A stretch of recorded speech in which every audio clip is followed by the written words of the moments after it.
Hello and welcome to Take Me Home, the podcast offering a social democratic alternative for the politically homeless. My name is Sebastian Moore. And I'm hilary.salt.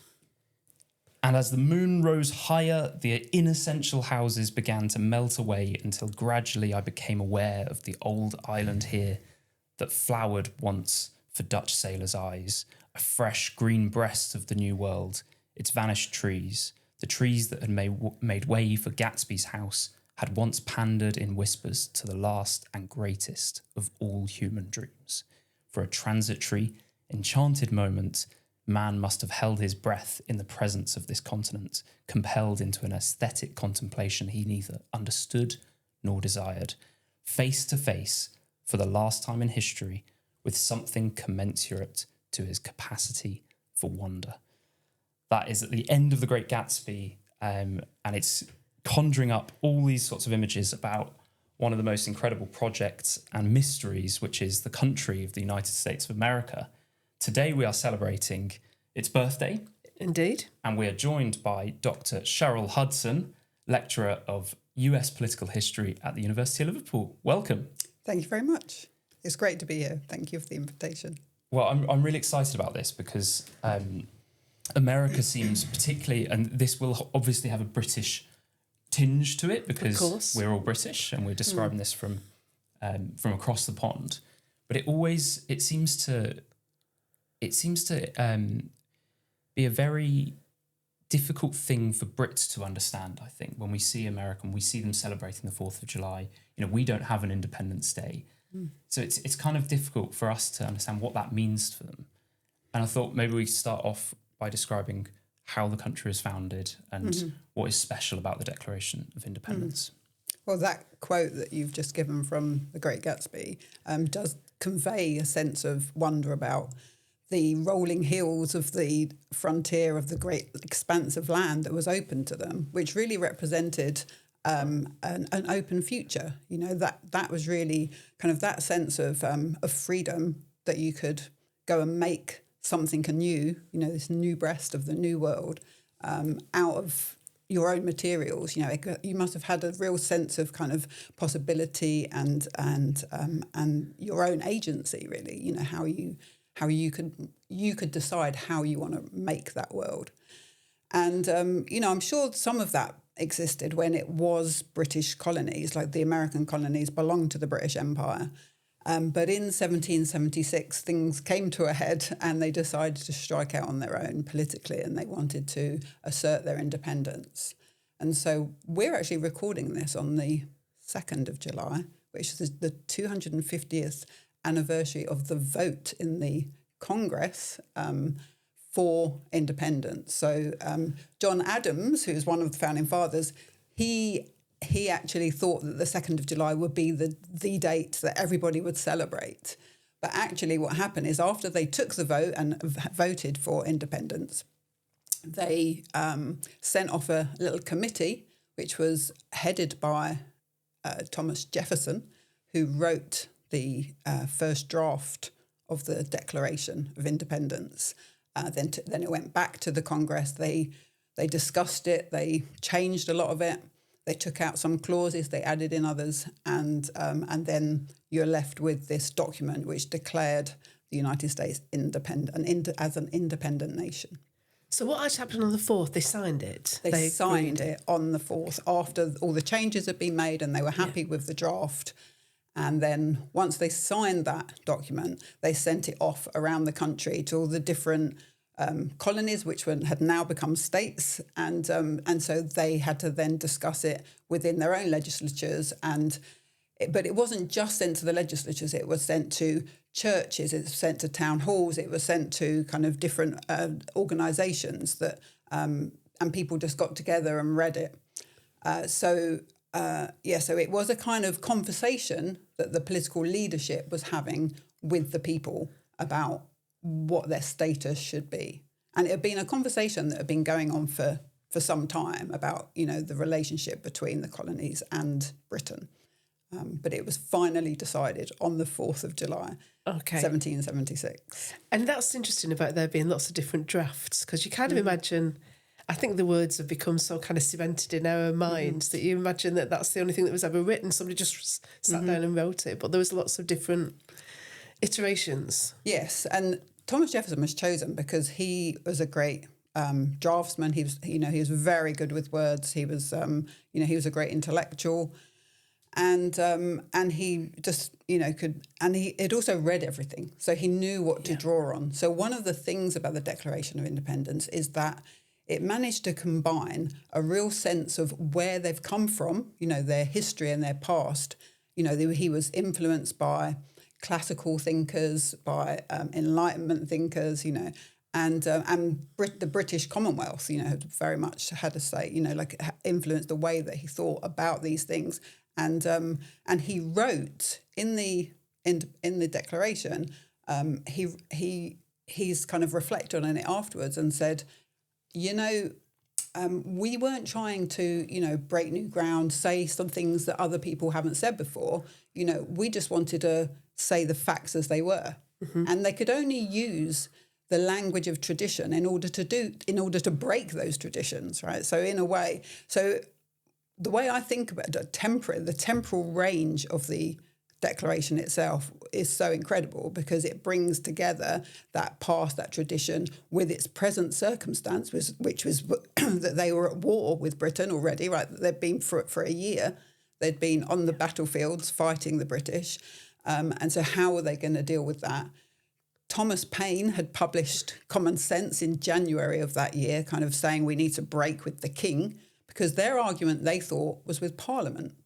But then, they sent this olive branch petition to the king. A petition is a very different thing from a declaration. A petition is say, please, we are kind of your subjects. Talk to us. And would that be George III. Yeah. Okay. He completely blanked them. He was like, no, not interested. And so in the Declaration, they do say, we've done everything we can, and they want to make themselves look reasonable. They're not being kind of really radical or really irresponsible, because they are talking, this is the political leadership, and they're talking to the American people, but they're also talking to the world. And they're particularly talking to the French and the Spanish, who they wanted to help them on the battlefield. They needed their kind of military support. And so they couldn't quite condemn monarchy as such.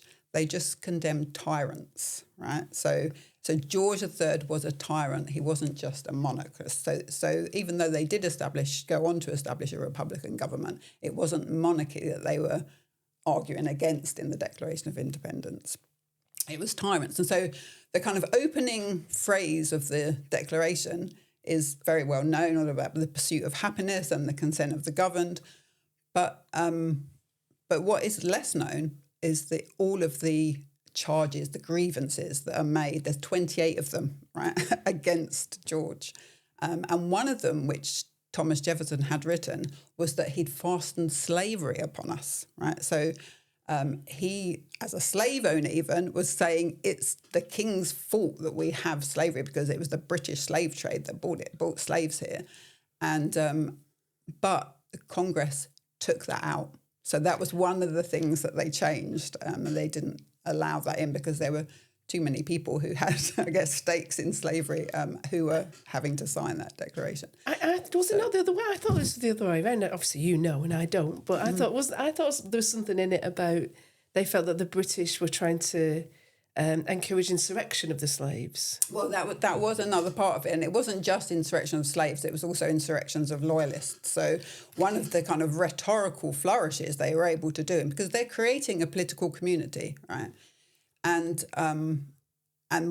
the loyalists who want to keep the status quo, who are loyal to the British Empire, they turn them into rebels and traitors. Because we have now created a new nation, a new political community, and so you guys are outside of that, right?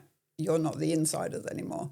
So they're able to kind of turn that around. But the thing about time, the temporal range, is that they've got the past, they've got the tradition that kind of informs everything they say in the Declaration.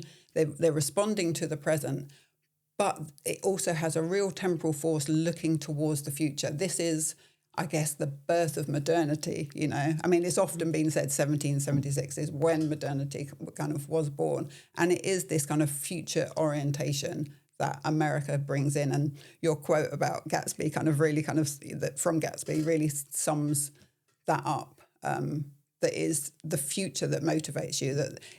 It creates a nation, it creates a people, a united people, and it creates the Declaration, and it creates a sense of national purpose, which is oriented towards the future.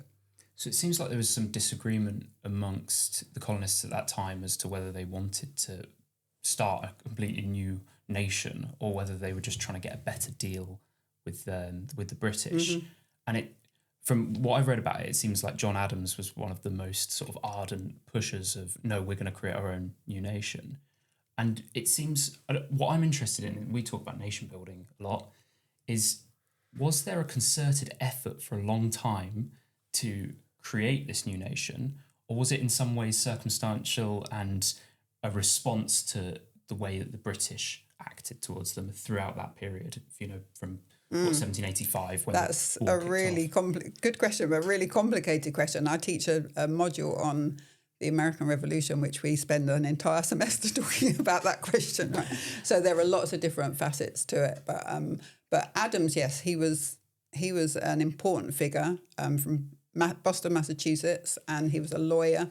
He was one of the more conservative founding fathers. He wanted to do everything by the law, right? So his idea of, this is going to be a republic of laws. This is going to be not many.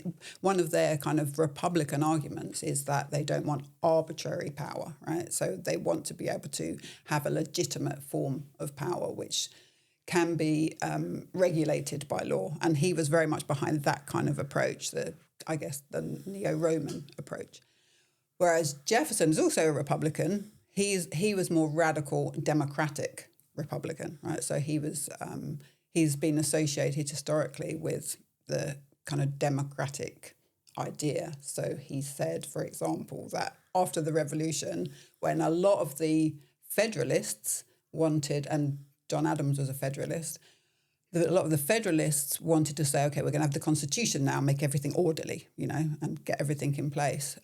Whereas Jefferson was a Republican, and he said, every generation should water the tree of liberty with the blood of tyrants, right? So he thought that this is now the revolution has happened, we need to keep it going. Like you're not going to have great upheavals at the time, but you're always going to have to be open to a new kind of future. Okay. A lot of people listening to this might think, Declaration of Independence, US Constitution, Bill of Rights, and sort of they all get merged into one. And of course, that was quite a long period of time between 1776 and Bill of Rights in 1791, right? 15 years. What's happening during those 15 years? Obviously, there's the war, right? But what is the... How do we go from the Declaration of Independence to the drafting of the Constitution, and then there's that sort of pushback on maybe it's like an anti-federalist thing with the Bill of Rights is kind of an answer to that. Like how does that period kind of work? Right. Well, the Declaration of Independence in 1776, that is what created the nation. Now, some historians say actually the nation wasn't created until 1783 at the end of the war and the treaty being signed in Paris with Britain. But I think that fails to recognise that temporal force that I was talking about, because the Declaration for the founders in their political imagination, it didn't just kind of anticipate the future, it constituted the future. So it was saying, like, we are a nation now. And so some historians are saying just because they said so, like the three of us get together and make a declaration and say we're, the independent Republic of Manchester or whatever. But that would have no force, right? But they knew that they had a democratic basis on which to argue it, because there had been, the Stamp Act riots and the Boston Massacre and the Boston Tea Party and all the different kind of committees that have been set up, and the Sons of Liberty and all of that. They knew that they had a popular base on which to act, and they were in conversation with their publics. in each of their respective colonies, so they had that, and they knew that this was the only way. And so the Declaration is really a good explanation of why there is no possible alternative to what we're doing now, right? And we're creating this nation. So, yeah, the war then just had to kind of be finished off. And, of course, Jefferson recognised that they might have failed, right? It was a huge risk that they were taking. And I think this kind of steadying language of tradition in the Declaration really kind of helped to calm people down a little bit about those risks. But yeah, so in the 1780s, the nation is ruled by the Articles of Confederation, which are very weak. Like, it doesn't have a very strong centre. They were adverse to that because of having, the King and Parliament as the strong centre that they had. So they didn't want that kind of power anymore. They wanted to have the states as, they're having more power kind of devolved to them. But it was quite difficult to run a country that way. So there was a push, and then there was a lot of debt. I mean, I don't know how much detail you want to go into, but in some of the states there was a lot of debt, a lot of veterans of the war who hadn't been paid, a lot of farmers who were getting into debt, and so they would storm their state legislatures, and the state legislatures would just change their rules and laws, and they would allow them to have inflation or whatever it is that they wanted, and so the ruling. The founding fathers, the ruling elite, they were like, we need to kind of firm this up a little bit. The John Adams and the George Washingtons, were behind this, and James Madison as well from Virginia, who was very close to Thomas Jefferson. So they had this constitutional convention. They wrote a new constitution, which was very much driven by Republican ideas of kind of a balanced government. So checks and balances between the different branches of government to bring some stability and to shore up the federal government, to give it a little bit more power economically and politically. So I think what we wanted to kind of get into is to think about how 1776 has been commemorated and remembered over at the different anniversaries. So this is the semi-quincentennial. I've been practising saying that. Yes. So it's the 500 years, the 250th. Right. Yes, in 2 days' time. Yeah. In 2 days' time, indeed, yeah. But obviously there's been anniversaries of presumably 50, 100, 200 years. Can you tell anything about America as it develops by looking at the way in which it's commemorated 1776? Yeah, I think so, because if you look at the anniversaries, the centennial, the bicentennial, and the ones in between, you can read the context through them. You can see how the context shapes the way that it's celebrated, if you like. So it's kind of a historicist reading. But I do want to say on the 50th anniversary, which was the first big anniversary, I guess, that was celebrated or marked, all of the signatories of the Declaration were invited to Washington, D.C. A lot of them had been president, right? So two of those were John Adams and Thomas Jefferson, who we've talked about a bit. And they're all still alive? They're not all still alive, but those that are still alive. Okay. But Thomas Jefferson and John Adams said both of them were very old, so they were saying, we can't really get there. And both of them, so this is the leader of the Massachusetts branch and the leader of the Virginia branch, the two most important kind of states, I guess, in the Revolution. They both died on that day, on the 50th anniversary of the Declaration of Independence, which is kind of crazy. It's weird, like historical coincidences. Yeah. So Adams had been the head of the Congress and Jefferson had written the script, and they both died on that day. I just wonder, I mean, this is just me speculating, I just wonder whether that was arranged somehow between them, like that there was, took a little tipple of something, or, I don't know. It just seems like really crazy that happened. So that was then. I mean, Adams had said there's going to be fireworks, on the anniversary of these, and there have been, right? So, and there will be on Saturday as well. There's going to be a big celebration. Now, 1876 is the 100th anniversary, and they've just come out of a civil war, right, where the nation's kind of tearing itself apart. So there's lots of divisions within the nation, and there, always have been, but this is like a big sectional division. And so these anniversaries from that time, have been used to try to bring the nation together, to try and underline the unity there, and to say we are one people, the one people that the Declaration created.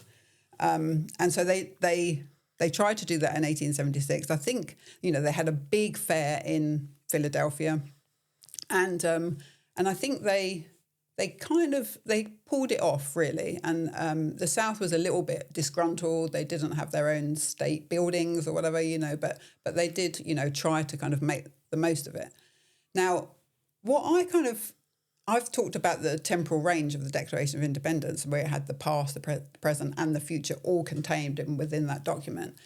In 1876, I think it starts to shrink a little bit, like to contract. So the past gets left behind, right? The history becomes a little bit dead to them there, because they are only future oriented, I mean, obviously they have the present, but they're looking towards the future. And the theme of that fair, of that great centennial exhibition in Philadelphia, is progress, right? It is progress. That's what they're interested in. They want to go forward, and they have all kinds of ways that they represent that, and particularly technologically. They have a great steam engine that they display. They have the arm of the Statue of Liberty, which is just being created. It's been created in France. It's a gift from the French to celebrate the centennial, but only the arm is there, and so they display that as their kind of token of liberty.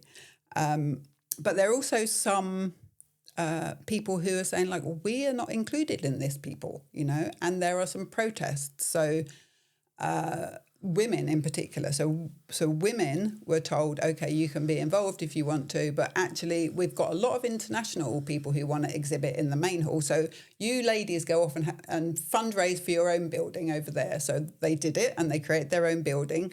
But they were very much within this vein of progress, like focusing on progress, but it was within the domestic arts, like spinning and child education and these kinds of things. And there was a divide between the official narrative, the official kind of presentation, and these women who are upstarts who were trying to get the vote, right? So the National Association of Suffrage, the NASWA, I'm blanking on that. The National Association of Women's Suffrage something or other. Associations? Anyway. No, I've said association. Oh, association one side. Yeah. Whatever that. Northern National Women's. Anyway. So it is. They say, okay, we are going to make an exhibit for the women's building on women who are taxed without representation. Oh, which kind wow, of, right? fabulous. Yeah, so which harks back to the revolution and their slogan. But the women in the women's building put that exhibition in the back in a corner out of public view. So no one can see that, that disruption of our, progress, our great progress that we've been making, that we continue to make. So Susan B. Anthony went to the main event on the July the 4th, where they had one of the descendants of the signatory. Now, what's his name? Richard Lee. Okay, one of the descendants of the signatory. He read the Declaration of Independence from the original manuscript, right, to everybody there. And she came up onto the stage and handed him, after he'd finished reading, the Women's Declaration of Independence, and then all the Norsa women in the crowd, they went off and handed copies around to everybody. And then she went outside and gave this great speech about women's rights and why women should have the vote. And so she was kind of saying, we're not in the tent, we need to be in the tent. And the same with African Americans. So Frederick Douglass had said, he'd kind of condemned this idea of progress and how it had been, very much leaving a big chunk of the population out of it. He was very, he thought that, yes, the African American slavery has ended now. This is great. This is a step forward. But It's really not finished. So in a sense, there's something, I don't know if I have time to kind of explain this, but there was at that 1876 fair, there was a kind of sense that history had been left in the past. So I can give you an example of how that worked by one of the speakers who held up this desk, and it was a mahogany desk which Thomas Jefferson had written the Declaration of Independence on. Okay, and he said, this is great. He said, now Jefferson warned this becoming like an object of political superstition or something, but it really kind of is a symbol that kind of takes us back to the signing of the Magna Carta and, all of those kinds of things. This is what this desk represents. So it's become almost like a religious relic, that it wasn't about whereas Douglas, he held up a material object as well, which was an abolitionist tract from 300 years before, actually in Britain as well. But he said, we've been fighting for freedom, all this time, and we've only taken a few steps towards it, and we have more work to do in the future. So he doesn't use it as a relic. He uses it as an example to follow, like to take into the future. So I think Douglas was much more in the spirit of the Declaration of Independence in terms of taking the past, the present, and the future together in his discussion of the Declaration than some of the more kind of celebratory kind of approaches who want to somehow worship the past and look only to the future, So I think that there is that contraction. And then when you get to 1976, you want me to go on to? Yes, I was just about to prompt you. So let's just, we wanted to summarise. Maybe I can just jump in with a slight segue, but we can come back to 1976. But do you think that is kind of, do you think that happens a lot through America's history where two opposing viewpoints will both signal or try to take inspiration from the Founding Fathers and say, this is what they would have done? Mm-hmm. And is it a case of, the more sort of, you're talking about 1876 and that progress looking forward, is it to say, actually what the Founding Fathers would have done is they would have been forward-looking and like you're talking about with Frederick Douglass? And do you think that is... are there roots there between the sort of current political makeup of the progressives and the conservatives? Well, yeah, but that is a big difference between the left and right in the culture wars and the current culture wars is that the right they call themselves originalists, so they want to look at the Constitution and what it said and what did the Founding Fathers say, and we're just going to live by their law as if it is some kind of religious cult that they're following the script. Whereas the progressives are more like the 1876 people. They only look to the future and they think everything in the past is trash. Neither one of them are following what the Declaration of Independence, the spirit of 76, if you like, which was that you learn from the past, you take from the past, you do understand, where you've come from, where you're at, and you know where you're going. So there is a kind of sense of bringing together all that whole temporal range, and that's the only way you can make history. So I do think that both the right and the left are in danger of just staying stuck where they are because they don't have any sense of that trajectory of time. And it's that sense that gives you agency, is what you're saying. Exactly, yeah. Okay. So 1876, they're trying to use it to unify the country. It's not entirely successful. No. 1976? 1976, I do think there is a further contraction by 1976 in terms of that temporal range, because what happens in 1976 is that the future falls away. So the belief in progress is lost in a sense. The kind of historical context is, you've just come out of Vietnam, you've had the whole Nixon kind of scandal going on, there's been political assassinations, violence, there's been urban unrest, all of these things happening. The energy crisis, there's a lot of bad stuff. I mean, And it's been a very hot summer in the UK, is that right? That's right. That's what people tell me. Yeah. Oh, 1970, I remember it. Yeah. We were more robust in those days. They didn't I loved that summer. I was, schools I or was a anything. small child, but I was like running around enjoying the sunshine. So that in the bicentennial, I mean, it's even reflected the fact of the kind of division. Of course, 1876, they just had a civil war. It's not that they weren't divided then, right? So, but there's all these kind of fracturings that happen and real crises that they're facing in 1976 with much less conviction about the future, much less kind of sense that we can solve these problems. And it's even reflected in the organisation of the event. So in 1876, they'd had this like big united exhibition in Philadelphia. They were able to come together there. In 1976, now I think it was Johnson, 10 years before, who'd set up the administration, like the committee to organise the event for 1976. And there was just so much partisan infighting. There was so much corruption. There was so much kind of politics going on. Lots of exposés about the financing and all this kind of stuff.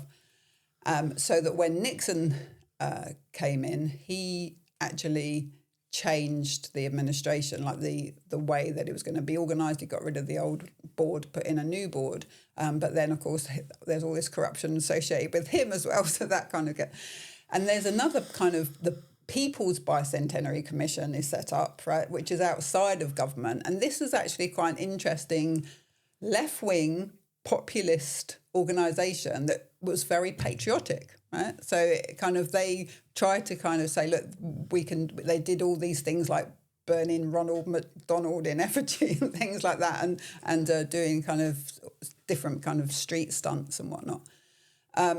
But they didn't get that much attention. They did get some attention from Congress, who decided to open an investigation into them. but the real kind of movement on the left, or the opposition to these the events, which were much more disparate, right? So it's not a unified event in Philadelphia. It's like, okay, well, they tried to do that. They were going to do a big fair. They decided they couldn't afford it. They were going to build a new park in every state. They decided they couldn't afford that either. So they said, okay, you guys do it. Like, we're going to push it down to the states, and you can all just, do your own thing. There were some centralised things, like they had a freedom train that went around the country with, like, it was a museum on board, and so they went to different communities and things like that. And they had a tall ships parade, which I think Trump is also organising for 250th. So there were things like that, but it was much more localised and disparate. And also the opposition was much more disparate. So there were, rather than, it's women kind of trying to get rights, trying to get inside the tent, there was a kind of a rise after Black Power. There was a rise of more identity politics, where people were more a coalition of interest groups, fighting for their own group, which in that kind of cultural pluralism makes it quite difficult to create national unity, right? And so that kind of coalition did hold a protest, and apparently there were more Puerto Rican flags there than American flags, and they had speakers who, one of them, female from NOW, National Organisation of Women, so I remembered that one. She read Susan B. Anthony's speech from 1876, right? Which was nice. That's kind of remembered. That's quite a good thing. But in a sense, she did that not as a way to get to the tent, but as a way to say the tent shouldn't exist, like, take down the tent. And so, it does kind of more undermine the national project than reinforce it. And the same with one speaker who condemned the whole of the historical experience in the United States as being about slavery and plunder and murder and all this kind of stuff. And she didn't have the kind of redemption arc that Douglass provided when he talked about the history of slavery and condemned it, wholeheartedly, and then said, like, we can create freedom going forward. So that's what I think is that the future then falls away. Like in the celebration of 1976, it isn't so much of a celebration, and it contracts almost just to the present, and so people's kind of present concerns and present interests are what kind of comes to the fore, and everything, the past and the future kind of get contracted into that. And you were setting out at the start this idea that the founders had this great sense of the past, the present, and the future. And maybe it's simplistic, but the way you described 1876 sounded like it was progress. It was all about the future. 1976. But the past falls away in 1876, like it becomes dead to them in a sense, yeah. So but then 1976 is all about the present. Could we say that 2026 is a lot about the past and kind of going back to something that was amazing? I think 2026 is more of a continuation and a deepening of the themes that you see in 1976. And you can see that Trump is, he wants to talk about the future. But the future, I don't know, for that kind of MAGA movement, the future is, I don't know, it's in a way, it's like a dystopian future for both left and right. That the right want to go off to Mars, right? So there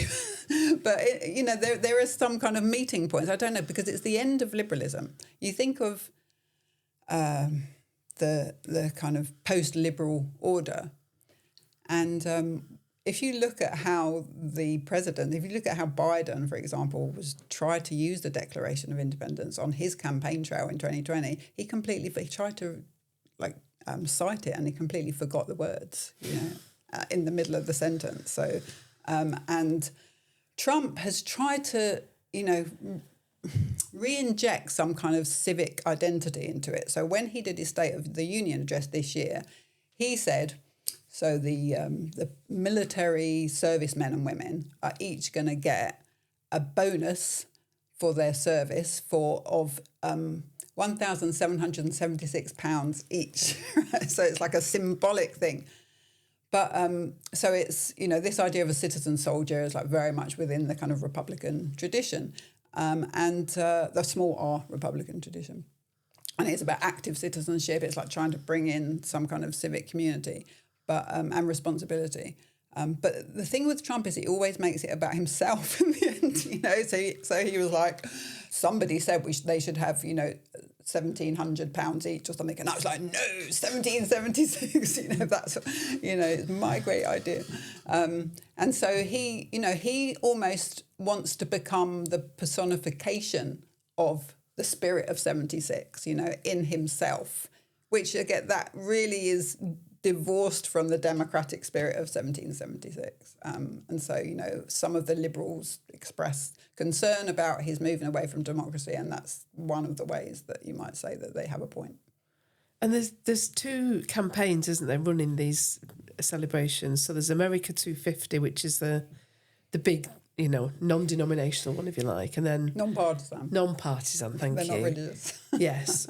And there's Trump's Freedom 250. And I confess I'm confused about who's doing what. So the non-partisan one has been set up, I think, since like 2016 or something. Mm-hmm. So, and or it's bipartisan. So it's people, Congress is funding it, and they've got people who are just, people from the general public, and they've got congressmen and women and various other dignitaries who are involved in the organisation. And so that's the America 250 one. So they did all this kind of merch. They kind of sent out, things that they want to do. I mean, I think their plans seem to be more like 1976, that there's more in the communities. So they're doing this block party, America's block party, and they're just encouraging citizens to get involved by having their own block party on the 4th of July. Which is what we'd call street party. Yeah, okay. Exactly. And they're trying to get charitable giving to go up on the 4th of July, things like that. Whereas Trump's decided, so he's got, the White House has got this kind of organisation called Freedom 250, And I've been told that where this merch went out from America 250, it's had to be scrapped, and they so a lot of embassies around the world that have been sent all this American 250 have been told to bin that off and to use their Freedom 250. So in this time of national unity, when people are supposed to be coming together, you know, those divisions are really come to the surface. And so the thing that Trump wants to do is kind of a little bit more centralised and more kind of glamorous, right? He wants to do a state fair on the Mall in Washington and have all the 50 states have their own stall, you know, kind of sell their state and everything like that. Some of the states, more liberal states, said they're not going to do it, you know, but he's like, you're going to be represented anyway. Like, he'll find people in each of the states to put them there. And then he also had like this, I think it might have already happened, like he had this big rally because he wanted to open the celebrations with a concert. And a lot of the musicians, when they heard about, you know, this division between the two and that this was their kind of Trump vehicle, the Freedom 250, they withdrew. So he just cancelled the whole concert and he said, I'm just going to speak instead. so he had the biggest rally ever, you know. I think it has already happened. And he did a UFC fight on the White House UFC lawn fight. as well. That was on his birthday as well. That's what I mean. He's like making it all about himself. Yeah, so it was on his birthday. And I think some people quite like that, particularly men quite like that UFC, you know, fight. I don't know. What do you think of it? I'm not a fan. You're not a fan, okay. And there's some IndyCar thing, isn't there, going on as well? I don't know about that. That's just when they don't turn, do they? Yeah, that's right. Yeah. That's very American, isn't it? It's very American, yeah. So this idea of the 4th of July as this kind of National Day of Unity feels very... Yeah. Feels like it's broken. Yeah, and I hope that I've given a sense that the nation has never really been united. There's always been divisions in the nation. But even after the Civil War, they were able to come together and the Southerners kind of swallowed their pride or whatever and kind of joined in and tried to make it a more unifying kind of event.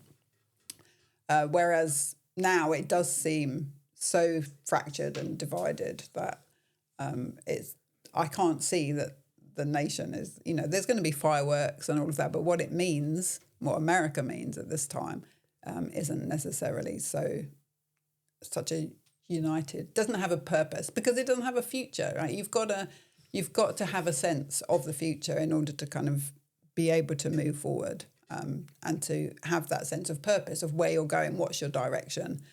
And the Trump populism has recognised that what was in place and the institutions, the liberal institutions, wasn't working for the country. You want to make America great again, you know.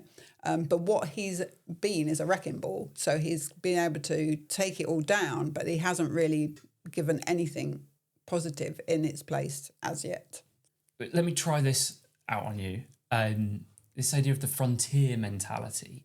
So I think I often make this mistake when I think back to America. I mean, I have often have maps all over the place, and I think of America being that geographical space. But of course, for a lot of its history, it wasn't those borders, you know, and it's shifted over time. And when we're talking about Declaration of Independence, that was 13 states, and a lot of presidents over the years that I think of them governing that whole area, but of course they weren't until. The last state joined the union. And it might be Greenland soon. Yeah, of course, we can have another one.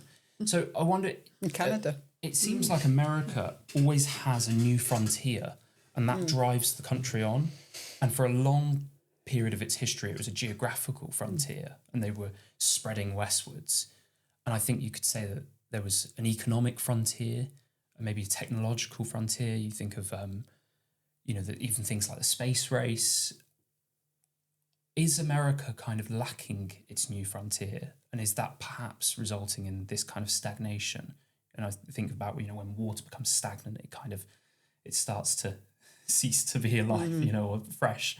Is that kind of what we're seeing at the moment? Yeah, yes. And I think it's been that way for a while, right? But they managed to kind of have some sense of national purpose, some ideology that kind of drove them in the Cold War. So I would say that, I mean, the frontier ended at the end of the 19th century. That was when it was declared closed, that there was no more open land.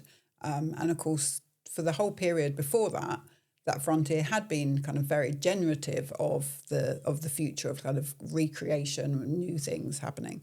And then, okay, now we're just here. We've got to decide what we're going to do. And like you say, there were other frontiers. So the urban frontier, like the cities began to grow up and things like that. But that ideology that had driven the frontier, it gets a bit displaced. And there, in the early years of the 20th century, there is a kind of sense of like, where do we go now? Who are we as Americans if we don't have a frontier? You know, what is our purpose? What's our national purpose? And I think that really gets kind of, there's a real kind of shock, I think, in a lot of countries after the First World War. So, you know, there is a sense of disillusion. The Great Gatsby is written in 1925 as part of that kind of sense of trying to grapple with what America actually is, what does America represent, and where is it going? What direction is it taking? And so I think that they've been flailing with that. But for most of the 20th century, the Cold War, I think that external projection of who they were as the leaders of freedom and democracy against communism, that helped to sustain them. And I think that's why a lot of American political leaders missed the Cold War, keep trying to like restart the Cold War, you know. And so, you know, I just don't think that they've found it yet, that there isn't anything at the moment. And there's a kind of gap, there's a hole there which needs to be filled.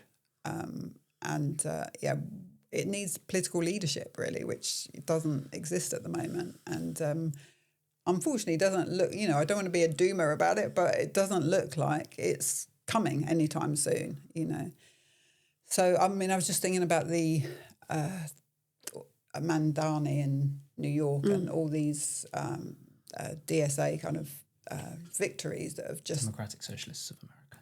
Thank you. Sorry.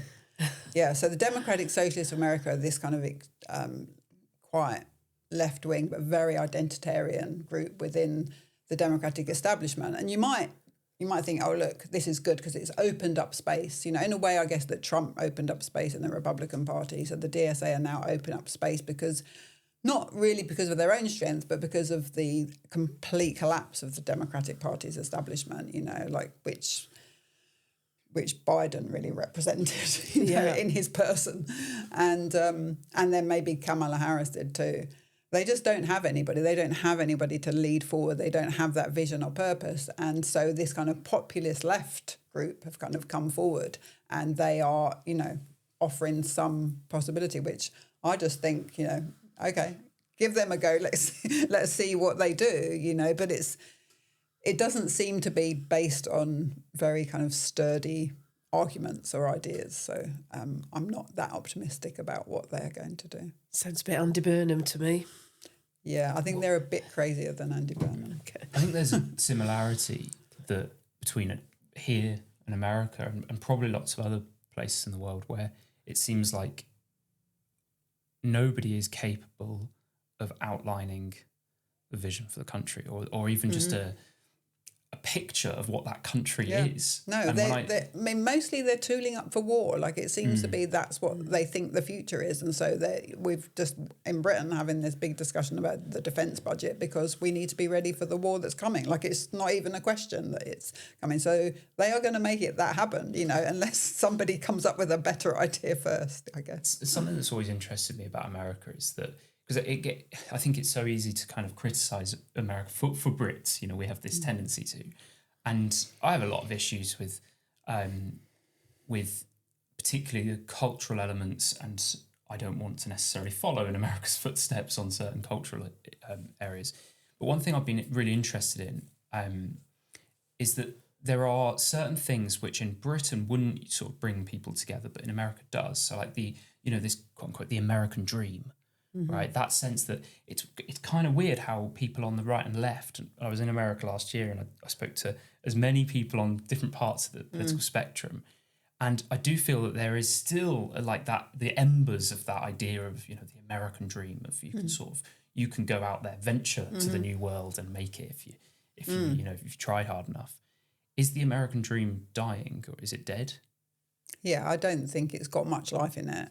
People think that their children are going to be worse off than they are. If you're measuring it in those kind of consumerist terms or in economic terms, people aren't that optimistic about the future in any sense. So you need that optimism about the future for the American dream to work.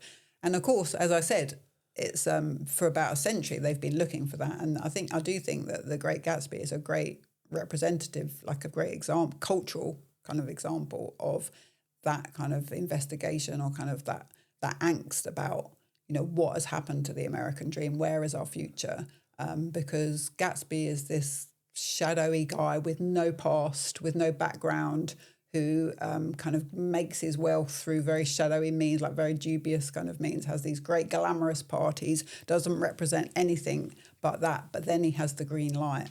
And it's that green light that saves America every time, because there is this vision. But we need to, and what Fitzgerald was saying is America needs to create more substance for that vision. It's got to be more about just glamour and money and consumerism and corruption. It's got to be something that's real, that's going to actually mean something to the majority of people. So, and he does think that it's up to intellectuals to create that vision.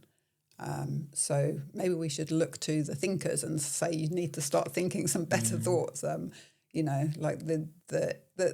I do think that there has been some kind of movement in the last decade or so in terms of people starting, some serious intellectuals starting to think about where America is going and where the world is going, because the United States, runs the world. So, it does have, what America decides to do does have a big impact on everyone else. But Trump's populism seems to have failed, unfortunately. So on to the next. I think that American dream kind of depends on a meritocracy, doesn't it? And America feels like more and more like a dynasty than a meritocracy. Yeah, now. I mean, the reality of the situation in America, the fact that the wealth divide, the income divide, everything is like growing so astronomically, like so quickly that it is very difficult to sustain any kind of sense of, equality, which is one of the things the Declaration of Independence offers, promised. Coach Club? I've got more questions, but I could be going for hours. Yeah. So. Shall we just ask Cheryl maybe to just finish it off with a little telling us what the Declaration says? Oh yeah, but you just reminded me of I had other questions that are sort of quick fire. Okay. Do you have a favourite US president? Thomas Jefferson. Why? I mean, you've already sort of indicated, but because he was a Democrat, like he gave, I think there is a misunderstanding about elites and the public, and that you can't ever have elite. In politics, you actually need to have strong leaders, right? And they need to be in conversation with the people. And so I think that his kind of sense of how America should work, he wrote the Declaration of Independence. He founded the University of Virginia. He was really interested in developing ideas. He was a man of the Enlightenment, and he also wrote the Virginia Statute for Religious Freedom. Right, he was one of the people who was behind the creation of the Bill of Rights. So you mentioned that, 1791, that's the first 10 amendments to the Constitution. So if the Constitution imposed order and kind of squeezed the democracy a little bit, the Bill of Rights opened it out again and said, the First Amendment is about free speech, free religion, free association. The Second Amendment is the freedom to bear arms against the government, right? That's basically, you can defend yourself against your government. And then the 10th Amendment is saying that everything that the Constitution gives to the federal government in terms of power is only what is in the Constitution that can be given to the federal government. Everything else is reserved to the states and to the people respectively, right? That's a really important thing to say, that you can't concentrate power in one place too much. While researching for this podcast, I learned that that James Madison drafted 12 amendments and only 10 of them were adopted, which were the numbers 3 to 10, 3 to 12, and they became 1 to 10. So the third was is now our understanding, the First Amendment. The first one was never ratified, and it's still open because of the system of how they ratify these amendments. And the second was passed in 1992 and became the 27th Amendment. It's about legislators not being able to increase their salary for the term that they're sitting. Okay. There you go. Anyway, worst US president. Oh, well, I have to say Cleveland. Oh, wow, okay. I wasn't expecting that. No, but this comes out of my own research. So I've done a lot of work on the Pullman strike, and Grover Cleveland sent in US troops against the strikers, and beat the strike. So I'm really unfond of him. That's, and I mean, in a sense, you could say, well, the way that he did it over the head of the state governor and the city mayor. Like, they were like, no, we can handle this. Don't worry about it, But he did it over the head of that. So that goes against the 10th Amendment, right? And they complained about this, and he said, I mean, he kind of knew the Civil War had solved that problem. States' rights does not exist anymore, right? So the concentration of power in the federal government, I get that's really represented by that Cleveland action. And so I guess that's another reason. I do think that the federal government should have power, and it should be competent in its exercise of that power. But I don't think it should be overstepping its power. I think we've spent the last few days screaming at the TV, watching the football, haven't we? And I'm sure people at home now will be shouting at the podcast saying, it's Trump. Trump's the worst one. Do we have many anti-Trumpers listening? No. Maybe we do. I'm sure there'll be some. Yeah. I think it's Buchanan. He always gets listed as because you always have to like say, well, what was the alternative as well? I mean, Kamala Harris. So I'm sorry, but Trump, to me, I was a little bit relieved that he was elected, and he is there. I mean, he's doing a job.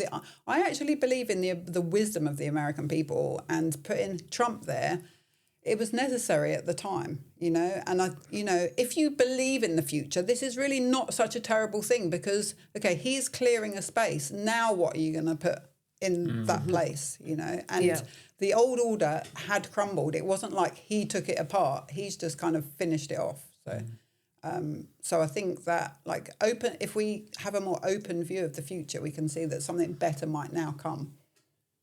Very good. So why Buchanan? Tell me. I always think I know very little about Buchanan, but I always think I prefer a bad president than a boring president, and a bad leader over a boring leader, which might be controversial, but at least they tried something. At least they did something. And Grover Cleveland is memorable because before Trump, he was the only president that had served 2 consecutive terms. Yeah. Anyway. Let's finish on the opening of the Declaration of Independence. Oh, crumbs. And unlike Joe Biden, you're going to remember it. I hope so. So we hold these truths to be self-evident, that all men are created equal, that we are endowed by our Creator with certain unalienable rights, and amongst these are life, liberty, and the pursuit of happiness. Yeah, sorry, I got there. So I don't have Alzheimer's or whatever. He has dementia or whatever.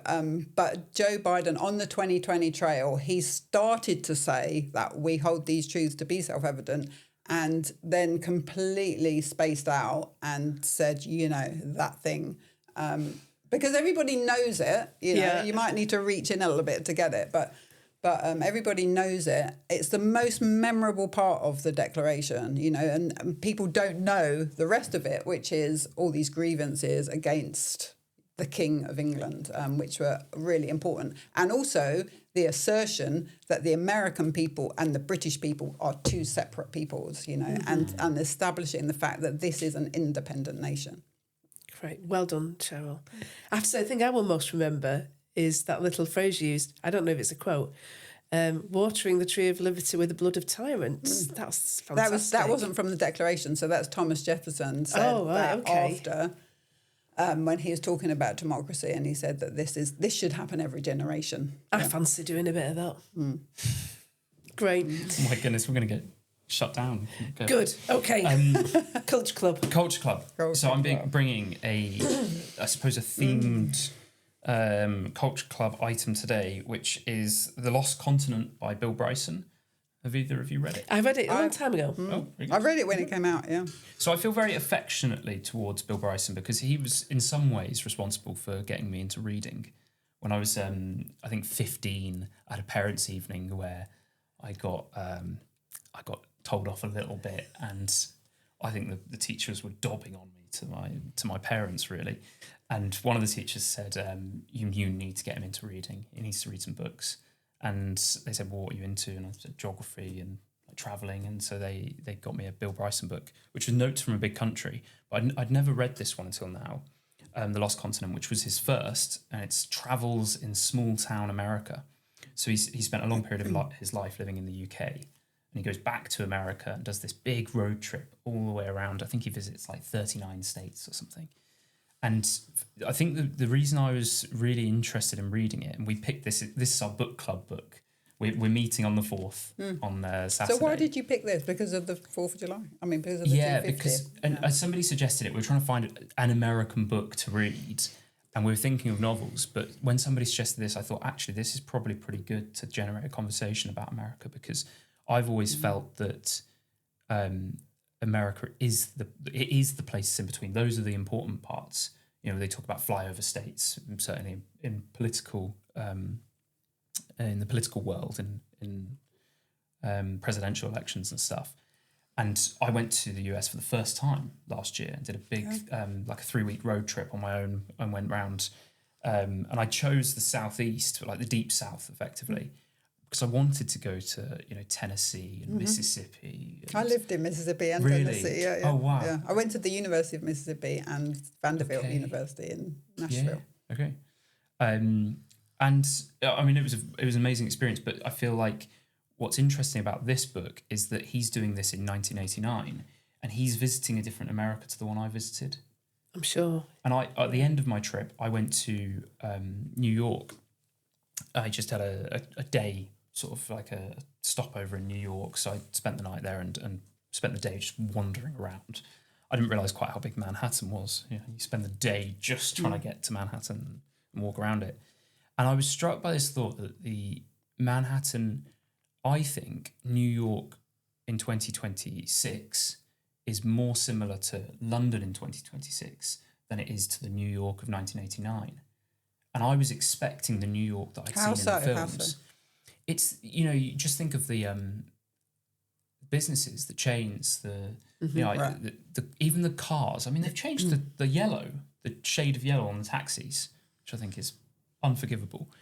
And it just feels like you're in a global city. And it felt like I'm in London or in some ways in Paris. And actually the cities that I really love are the ones that have sort of held on and grasped onto their history and their culture. And I think America, because it is constantly turning and it is the world leader, so it has to.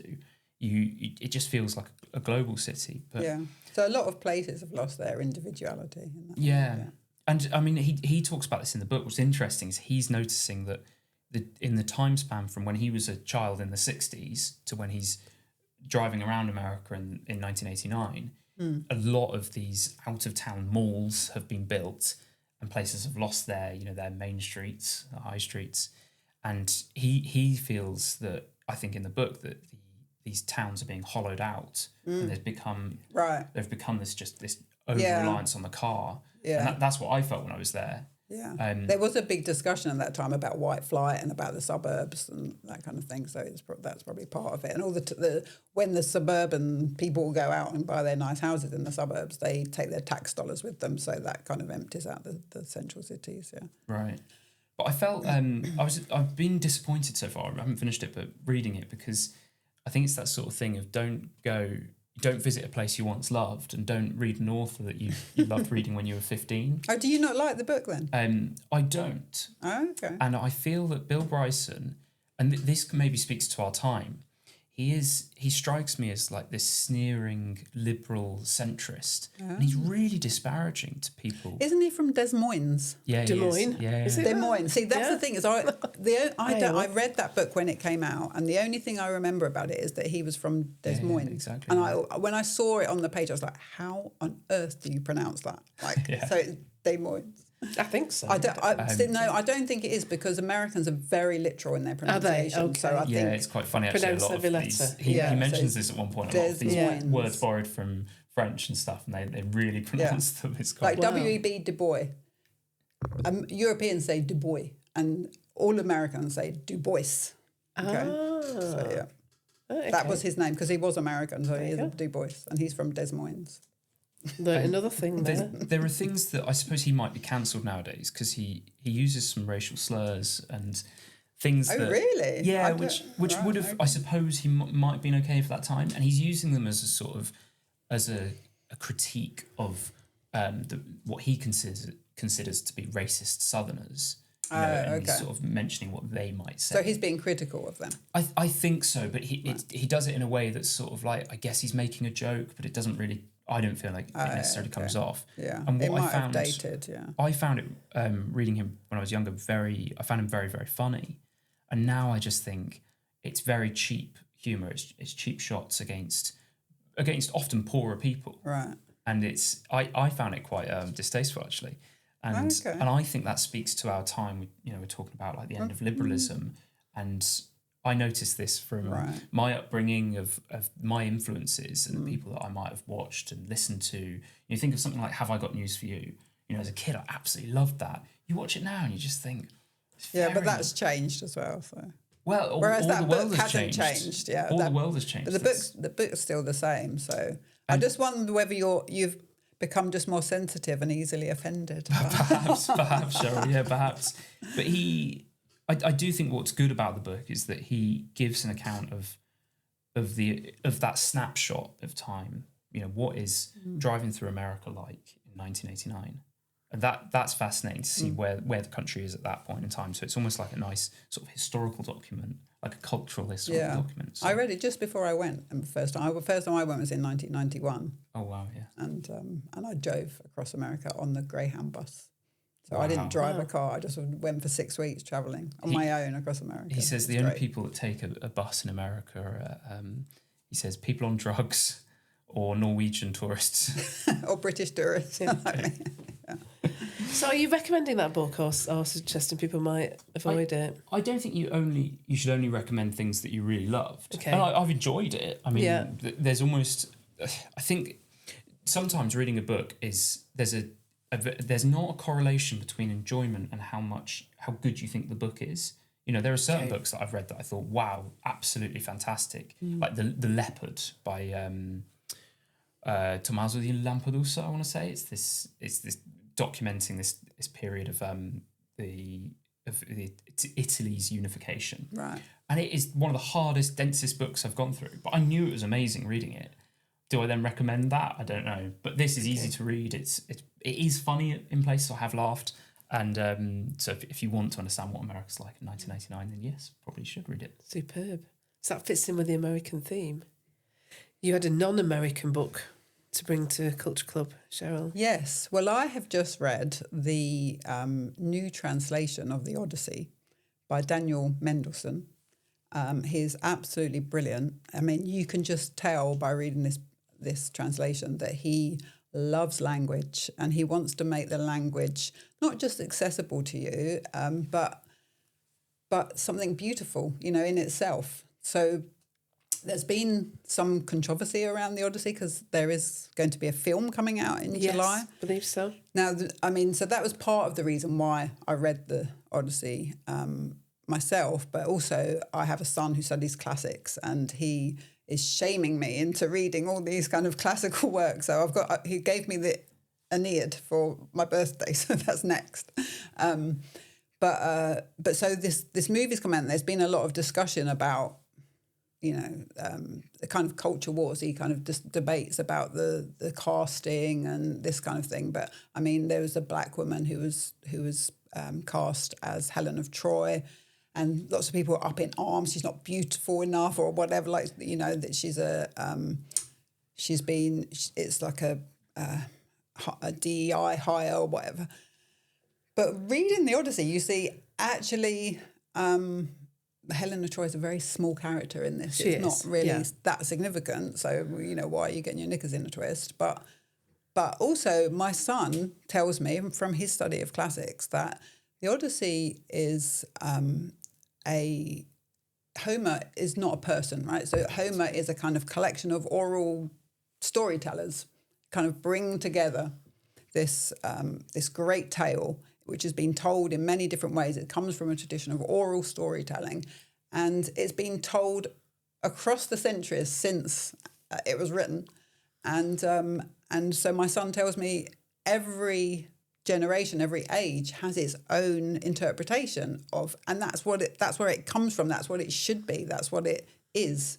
And a little bit like the Declaration of Independence, it means something slightly different to every generation, and so to continue that spirit, we should be open to the Christopher Nolan movie that's coming up. But you can also be really, really glad that someone like Daniel Mendelsohn has got hold of the Odyssey and this story and told it in his beautiful way in this book. So I would recommend you read the book and then either skip the movie or go to the movie with an open heart. But the reason I chose that book for this podcast, because it is about heroes going home, right? So it's about a journey going home. Yes, going home to the land of his fathers. And this kind of idea of like it is from the heroic age. We're in a post-heroic age now, right?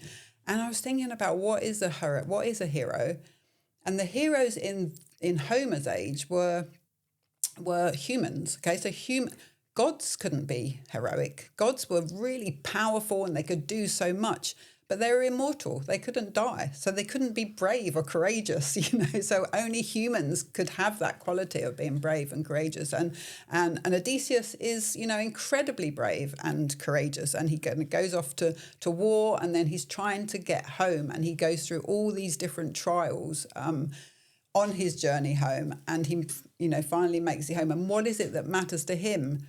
He is willing to die. He is willing to kind of put himself through all these trials because of his love for his homeland and because of his love for his family. That is kind of what is at the heart of it. And I think that is a story that is universal. It can be kind of applied to so many different contexts, and that's why it's kind of lasted so long, that it speaks to people through the ages. Does this new translation keep those lovely phrases like the wine dark sea and rosy fingered dawn? Yes, exactly. I would be really worried about reading a new translation, because it's those little phrases that, I've read it about 5 times. I read it to the boys actually when they were growing up. Right. When you read a bedtime story, and they still use those phrases now. It's really odd. So we did a whole series of classics that we read when they were trying to get them to sleep, those old-fashioned ways that you do. But I would be really sad if it had lost some of those phrases. I think it really plays those up. It enhances those. It's just the language that is used is really beautiful. And I think there has been criticism of the Nolan film as well, because it was based on a translation which was, I think, quite woke and quite flat in terms of its use of the language. So, but I suppose for a film you've got to truncate a lot of things. So maybe that was the most accessible translation that